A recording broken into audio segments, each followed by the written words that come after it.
నా ఫ్రెండ్ ఎప్పుడూ చెప్తూ ఉంటాడు. కలిసినప్పుడంతా నన్ను ఇలా చేసావారా అని. సో, ఆ గుర్తు ఇన్సిడెంట్ వచ్చింది.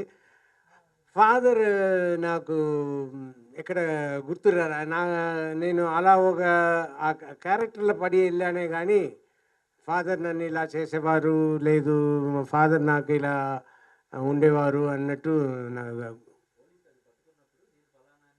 ఆ! ఏంటి మాకు కోర్ట్ ఉంది గదా! మేము మెడికల్ కాలేజ్ స్టూడెంట్స్. అన్నది పెద్ద ఇది.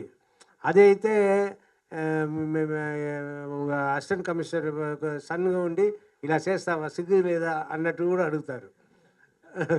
సో, ఈ మెడికల్ కాలేజ్ స్టూడెంట్స్ అంటే ఓ పెద్ద ఎక్స్‌క్యూజ్. సో, అలా హ్మ్.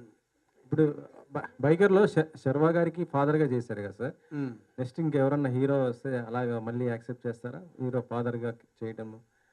ఎందుకు బట్ క్యారెక్టర్ సూపర్‌గుండాలి. ఇలా బైకర్‌లా ఉన్నట్టు మంచిగా క్యారెక్టర్ మా క్యారెక్టర్ మంచిగా ఉంటే తప్పకుండా చేస్తా. మీ నుంచి యాక్షన్ బాగా కోరుకుంటారు ఆడియన్స్, ఫ్యాన్స్. ఇప్పుడు మా యాక్షన్ కోరుకుంటారు. నా దగ్గర నుంచి డిఫరెంట్ రోల్స్ కూడా కోరుకుంటారు. సో, ఇప్పుడు చేస్తున్నదంతా డిఫరెంట్‌గా ఉంటది. ఇంట్రెస్టింగ్‌గా ఉంటది. నచ్చేలా ఉంటది.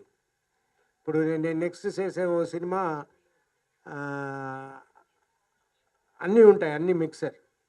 సో, అల్లరి ప్రియుడులాగా అన్నీ.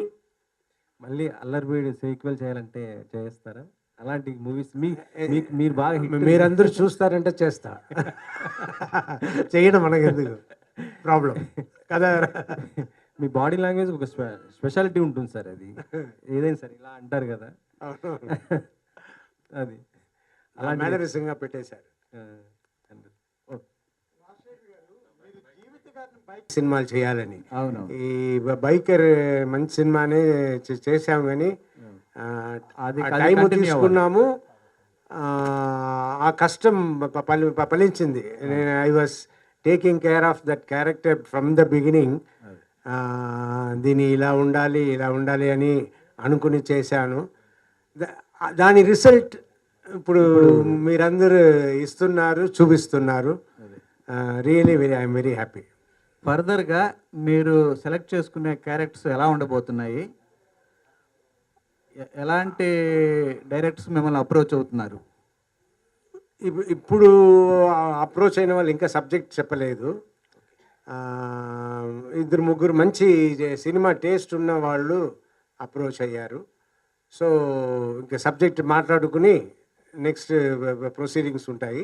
కానీ ఇప్పుడు నేను సినిమా చేస్తున్నాను.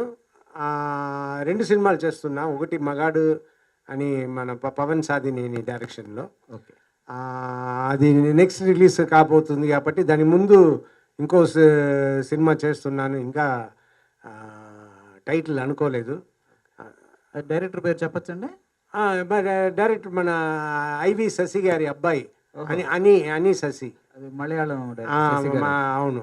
ఓకే. ఆయన చాలా థ్రిల్లర్స్ వాళ్ళ తీశారు. వాళ్ళ ఫాదర్‌తో నేను మంచివారు మావారు. మంచివారు మావారు. మంచివారు మావారు చేశాను ఆయన వాళ్ళ ఫాదర్‌తో. ఓకే. ఇప్పుడు అబ్బాయితో ఈ సినిమా చేస్తున్నాను. ఇంకా టైటిల్ అనుకోలేదు. ఆ సినిమాలోనే నాకు యాక్సిడెంట్ అయ్యింది. అయ్యో! సో, అందువల్ల అది తప్పకుండా హిట్ ఇస్తది. కష్టం కూడా వచ్చింది కాబట్టి. Okay sir. ఇలాగ మీరు ఇంకొక డికేడ్ రాబోయే ఒక 10 ఇయర్స్ పాటు సూపర్ సక్సెస్‌ఫుల్‌గా చాలా వైవిధ్యభరితమైన క్యారెక్టర్స్, డిఫరెంట్ క్యారెక్టర్స్ చేయాలని విష్ చేస్తున్నాం మా అందరి తరఫున, ఫిల్మ్ క్రిటిక్స్ తరఫున. Congratulations sir. Thank you. మీతో ఇంటర్వ్యూ చేసిన డేస్ అంతా నాకు ఇప్పుడు గుర్తు వస్తూ ఉండింది.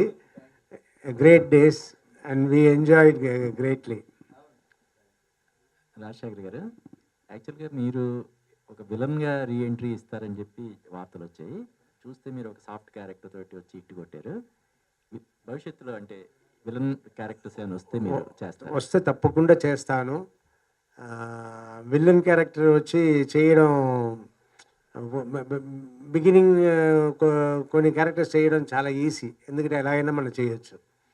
ఆ తర్వాత పాత క్యారెక్టర్ పాతగా చేసినట్టు చేయకుండా కొత్తగా ఏం చేయాలని మనం వెతుకుతూ ఉంటాం. కానీ బిగినింగ్ విలన్గా చేయడం మాత్రం ఈజీ. మనం ఏం చేసినా, మన మొగం ఎలా పెట్టుకున్నా అన్నీ ఓకే అనేస్తారు.